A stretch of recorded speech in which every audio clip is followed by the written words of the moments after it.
Hey guys, जैसा कि आप लोग जानते हैं कि जेठालाल की दुकान बिक गई है। मतलब नट्टू काका और भागा ने जेठालाल की दुकान बिना पूछे बेच दी है।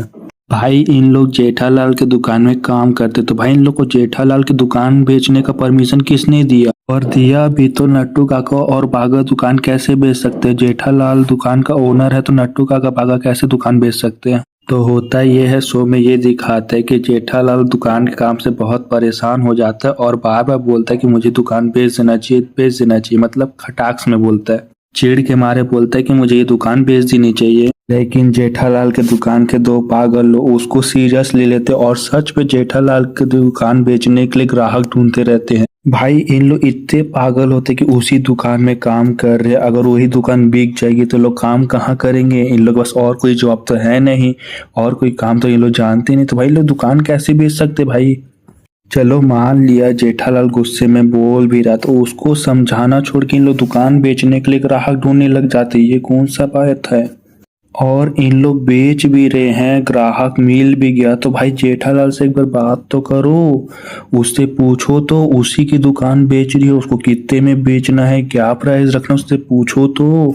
आखिर तुम लोग को सब कुछ बिना पूछे क्यों करना है? एक बार जेठालाल से जाके पूछ लो उसको दुकान बेचना है कि नहीं बेचना। अगर बेचना है तो कितने प्राइस में बेचना है वो पूछ लो। सब चीज बिना पूछे करने से तुमको क्या मिल सकता है?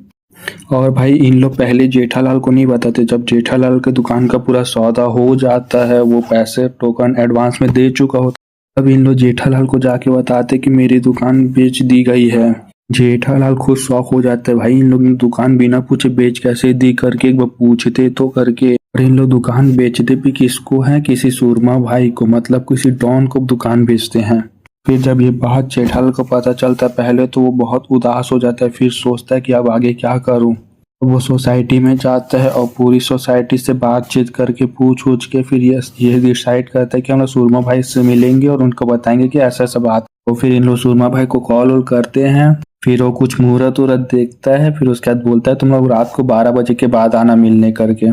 फिर वो जेठालाल बोलता है ठीक है करके, हम लोग रात को आ जाएंगे करके। फिर सोसाइटी की पूरी पुरुष मंडली रात को सूरमा भाई के ऑफिस जाने के लिए निकल जाते हैं बंगले में। तभी पोपटलाल बहुत धीरे रास्ता बदल बदल के भटकाता है, मतलब वो बोलता है कि शॉर्टकट है, और रास्ता भटक जाते हैं उन लोग। तो फिर उसको सब पुरुष मंडली चिल्लाती हैं, फिर उन लोग सीधा सीधा जाते हैं। तो भिड़े बहुत स्लो गाड़ी चला रहा होता है, तो फिर सोडी भिड़े को ओवरटेक कर देता है। फिर सोडी लोग बहुत आगे निकल जाते हैं और भिड़े, जेठालाल और तारक मेहता लोग रास्ता भटक जाते हैं।